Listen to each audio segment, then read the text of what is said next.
It is dawn on Eternia. As the morning sun creeps up above the craggy, mystic mountains, it spills its warm, life-giving light onto the dark and foggy valleys below. Small, furry creatures stir in their holes. High in the pine trees, great birds stretch their stiff, feathered wings, while other birds, night predators, return home to their lairs in caves and hollow trees. Even the myriad strange plants that line the forest floor respond to the sun in a ballet of movement too slow to be seen by any eye. They unfurl tender new leaves and twist their faces toward the warmth of the rising sun. But this morning, the peace and tranquility of the forest is shattered by a strange intruder. It is He-Man and Battle Cat. All through the long night, they have raced on toward Castle Grayskull, determined to reach the castle before Skeletor can begin his attempt to enter the fortress. Battle Cat is fast as the wind, but can they reach the castle in time? Nearby, at Skeletor's campsite, everyone is still sleeping. Everyone, that is, except Panther, Skeletor's mammoth black cat. Perhaps it is a scent carried on the morning wind, or the sound of the rustling bushes that has awakened the cat's senses. The gigantic animal is anxious and paws at the ground nervously. He smells danger. Soon, Skeletor opens his wicked eyes with a start and looks around. What is wrong, my good friend Panther? Do you smell or hear something that we cannot sense yet? Up, you lazy creatures! I have a feeling He-Man is drawing near. We must not let him catch us unprepared. Soon, Triclops, Beastman, and Evelyn were awake and preparing themselves for battle. As they donned their armor, Skeletor gazed down on Castle Grayskull. Even the gleaming light of the morning sun could not erase the dark and foreboding shadows that clung to the castle walls. In the bright sunlight, Skeletor could appreciate the immense size of Castle Grayskull. Its towers reached skyward, and the mammoth stones around its base dwarfed even the huge trees of the forest. From deep within the castle walls, Skeletor thought he could hear a sound. Softly at first, but growing slowly louder. It was a voice. No, not one voice, but rather a chorus of voices speaking as one. The voices sounded anxious, as if they sensed that something dark and horrible was waiting outside the castle walls. The sound grew louder until it reverberated through the valley and rang with a fury in Skeletor's ears. I know that sound, whispered Skeletor in a low and raspy voice. It is the voice of the Council of Elders, keepers of the wisdom and power. Of course they are nervous. They know I am nearby, and that soon all that they possess will belong to me. So sing, you fools, sing! This is the day I have dreamed of all my life. By sunset, I will be the master of Castle Grayskull. Skeletor and his friends made their way down the side of the rocky cliff toward the castle. The approach to the castle was hard. The path was old and clogged with thorny vines and bushes. Skeletor slashed at the underbrush with his sword and hacked his way onward. Soon, they reached the entrance to Castle Grayskull. They all gathered around the raised drawbridge, which was caked and crusty with age, and gazed up toward the parapets high above. The fortress seemed impenetrable. I have not come this far, only to be stopped by a wall of stone. We must find a way inside this blasted castle. Perhaps I can be of some small assistance, your royal wickedness. intoned Evelyn in her raspy, bird-like voice. I, too, have many powers. Watch as I demonstrate my amazing skill. Her bird-like eyes grew wild with excitement. She closed the cape over her head and grumbled a strange, unintelligible chant. A pale green mist began to form about her. Soon, she was glowing with a putrid light. A foul odor filled the air. When the fetid smoke cleared, Evelyn was gone. In her place, scratching at the ground, was a hideous vulture. It was Screech, the alter ego of Evelyn. The filthy bird had a plan. She would fly up to the top of the castle and see if she could gain entrance through one of the eye socket windows. With a dreadful screeching sound, the repulsive bird flapped its feathered wings and lurched skyward. Look, Battle Cat! Do you see what I see? There, by the castle tower. That ugly black bird is circling the parapet, trying to get inside. By the power of Zodak, I'm sure that is Evelyn, a companion of Skeletor. We must hurry. I just hope we are not too late to save the castle from this foul intruder. He-Man and Battle Cat charged onward through the tall bushes. The giant cat leaped high in the air, covering enormous distances with a single bound. Soon, He-Man and Battle Cat arrived at a clearing right outside the castle. Unholy heathens! How dare you try and enter Castle Grayskull? Skeletor, you bony coward! Prepare to fight! Well, if it isn't He-Man, the pure and puny. We have been expecting you, haven't we, my friends? How I have looked forward to this day. Finally, a chance to put your fabled strength to the test. You may be strong, He-Man, but you will find you are no match for the great Skeletor. You will perish just as sure as daylight is devoured by the night, time and time again. You are eloquent, my fiendish enemy, but you fail to understand the true nature of the universe. While it is true that nighttime devours the day, it is doubly true that every morning the sun returns to frighten away the cowardly darkness. Just like the darkness of midnight, you are doomed by time and fate, Skeletor. Darkness has no power here. Begone!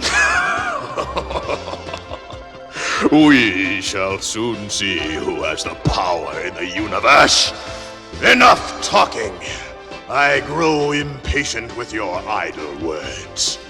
It is time to fight. I would prefer not to engage in violence, but I see now that it is the only language you understand. So we will fight. By the power of Castle Grayskull! Skeletor jumped up onto the mighty back of Panthor and drew his sharp sword. To battle, Panthor! The enemy is upon us! Attack! Attack! Battle Cat roared into action. He reared up on his hind legs and let out a terrifying growl as the two arch-enemies charged across the stony ground toward conflict. He-Man had drawn the Sword of Power, and it gleamed in the dazzling sunlight. Soon, they were upon each other in battle. The clash and clatter of sword against sword rang out across the battlefield. Cyclops and Beastman stood by and watched in awe as the two giants fought furiously. Suddenly, down from the sky flew Screech. The savage vulture caught He-Man by surprise and in an instant knocked the Sword of Power from his hand.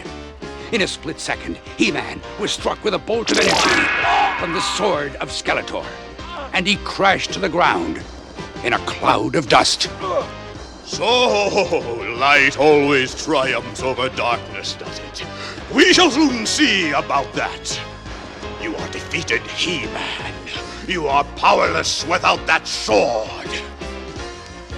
He-Man lay on the ground, stunned and silent.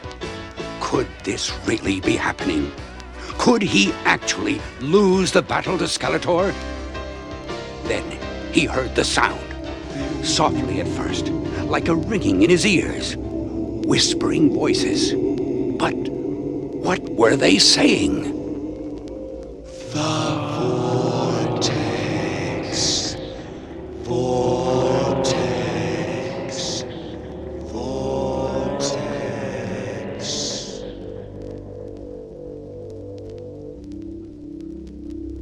On the verge of unconsciousness, He-Man strained to understand the voices. The vortex. The time vortex.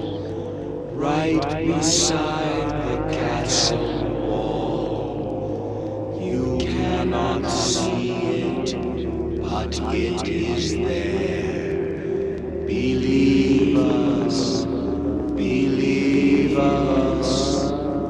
You must trip Skeletor into the vortex. It is your only chance. The vortex. The vortex. Vortex.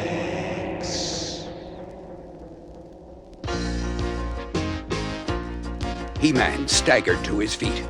He understood now. All across Eternia, there are time vortexes. Mostly they are concentrated in the sands of Time Desert.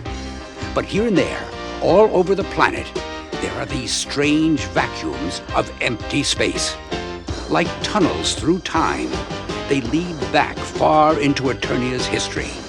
Anyone who stumbles into one of these holes in time will tumble backward for endless centuries. He-Man knew now what he must do. Still reeling, he shouted to Skeletor. I am down, but I am not defeated. If you want me, you will have to catch me. With pleasure, He-Man. I love the hunt as much as the kill. Come, my friends, join me on Panther. We will chase the cowardly He-Man for sport. What fun!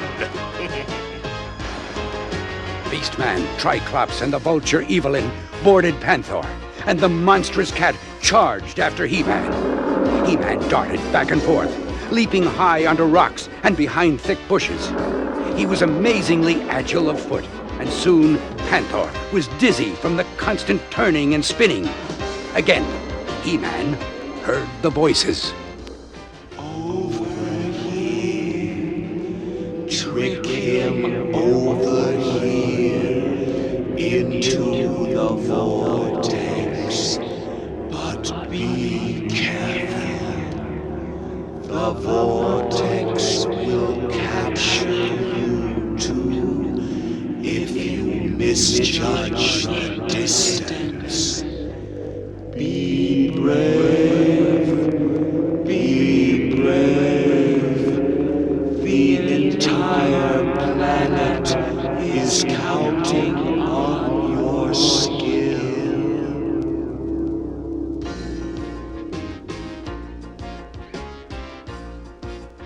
He-Man staggered toward the spot where the vortex swirled invisibly. Once he was sure of the exact location, he stood a few feet in front of it and shouted tauntingly to Skeletor. All right, you bag of bones. I'm tired of playing with you. I will tear you limb from limb with my bare hands. I await you. Come to me, you coward. The threat infuriated Skeletor. He dug his heels deep into the flanks of Panther, and with all his helpers, he charged angrily toward He-Man. You die, you fool! You die! He-Man stood his ground courageously. Behind him, he could feel the time vortex swirling into infinity.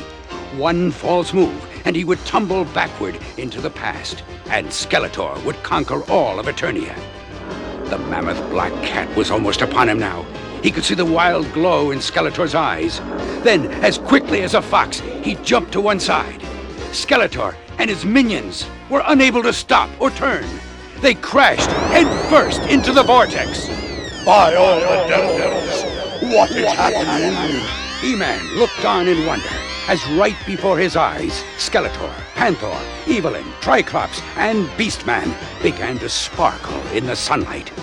They had fallen into the time vortex. Every molecule of their bodies was spinning madly off course and flickering on and off like a firefly. They were growing invisible. Help us! Help us, please! Don't let us die! You will not die, Skeletor. You have been trapped in a time vortex. It will carry you far away from here to another time far in the past. Perhaps, for a while, we here on Eternia will be safe from your tyranny. Farewell, Skeletor! Farewell! You may have tricked me this time, but be warned. You have not seen the last of me. I will find my way out of this time trap and return to challenge you again, He-Man. Of that, you may be sure. You have not seen the last of Skeletor. I will have revenge! Revenge! Revenge! Revenge!